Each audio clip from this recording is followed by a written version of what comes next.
Hello and welcome to another one of our TSJW Network exclusive interviews with one of the coaches from the MSAHA conference. Today I am privileged to be joined on Zoom by the head coach of the Laurel Knighthawks, Coach Cliff Jenkins.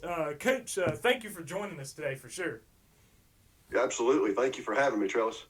Oh yeah, so I just wanted to ask you. So I believe this is your second season head coaching the Laurel Knighthawks. Of course, Yeah. you've been with the team with your family, being a part of the organization for years. Just tell us about your experience with the Laurel Knighthawks, and how you became the coach of the team, and how y'all started getting involved with the organization. Sure thing. When my oldest son, Michael, when he was young, we got involved in upward basketball. And as he progressed in age, we started looking for some kind of school age program for him to be able to play with. We played through all the county rec league and pee wee ball and all that. Yeah. And somebody made us aware. We didn't even realize there was a homeschool basketball league at the time. And friends of ours made us aware. And so his seventh grade year, we plugged into the Laurel Knighthawks, and man, it just became family to us. We've been there ever since. Oh, for sure, that's awesome. What year was this? It would have been somewhere around 2014, I guess. Okay. He played 6 years for the Knighthawks, and he's graduated this year. So, 6 seasons ago. Okay, yeah, for sure. And also, please tell us how you end up getting into coaching the team, and now you're the head coach of the team. Yeah, absolutely. So I did not play ball in high school. I was a football player, and came from a school that kind of divided up programs. You not a lot of guys crossed over, and so when Michael got involved in rec league ball, I kind of started helping out there. We got to the Knighthawks program, and I actually got roped into keeping books. I spent a couple of years keeping books, and my younger son came along. His fifth grade year, I got asked to help coach a rec league ball team. Just kind of fell in love with it, and coached him for a couple of years through that. And then when my second son Caleb made it to the seventh grade, I took our younger boys and started reaching out to some area programs, trying to find some seventh grade games that we could get for them. And it just kind of developed into what we now have is kind of a 14U program in the MSAHA, and I just kind of picked up that group and have carried them through to their varsity years now. Okay, so that's cool. So you've kind of been able to kind of coach the same group of guys, like at least core group of guys on up. That's pretty good. That's right. Yeah, that's awesome. We could tell by when you have your team now, they definitely understand you as a coach, and they're used to it for sure. Yeah, good group of guys. Yeah. So your team is a strong team, and definitely a contender for the championship this year.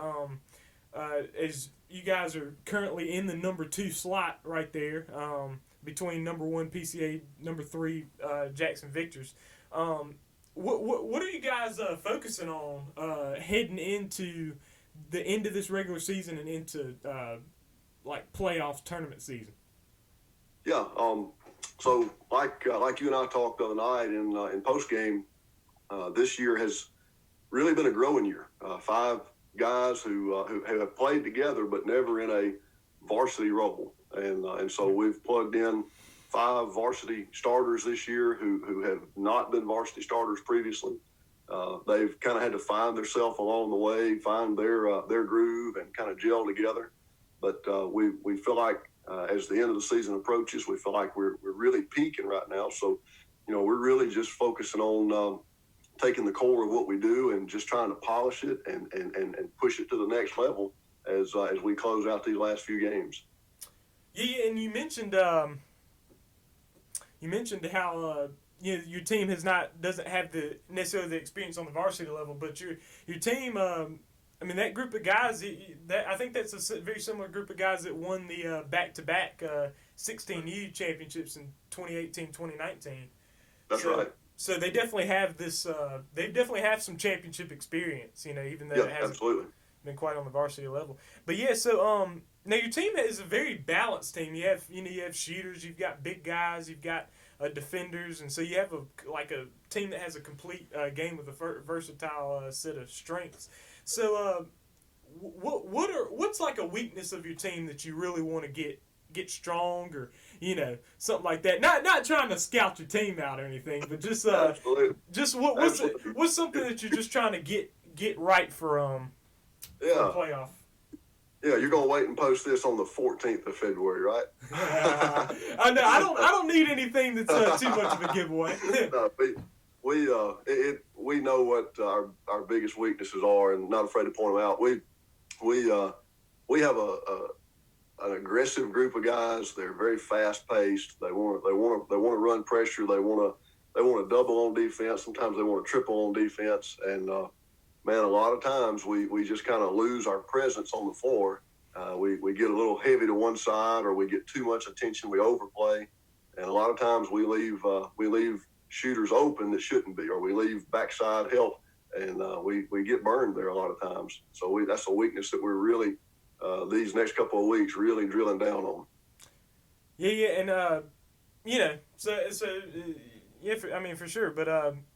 Now, okay. So we've talked about the basketball aspect of the Nighthawks and all that, but it is also ministry, and you're a pastor, in your own right and stuff. So can you just tell the viewers, what's your focus when it comes to this ministry with the Laurel Knighthawks, and then also other ministries that you preside over in your life and stuff like that. Please tell us.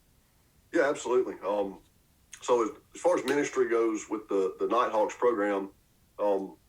One of the strongest things that we try to do with our team is we really want to try to see young men develop into strong, godly men, and we feel like basketball is a great pastime. We enjoy the game, but we really feel like it's a vehicle for us to be able to have an inroad into the lives of some young men, and certainly we don't try to overstep their families or their churches and the ministries that are happening there. We try to complement that, but it's a great vehicle to be able to take guys, teach them to work together, teach them to trust one another, teach them to be able to handle pressure. We were talking last night.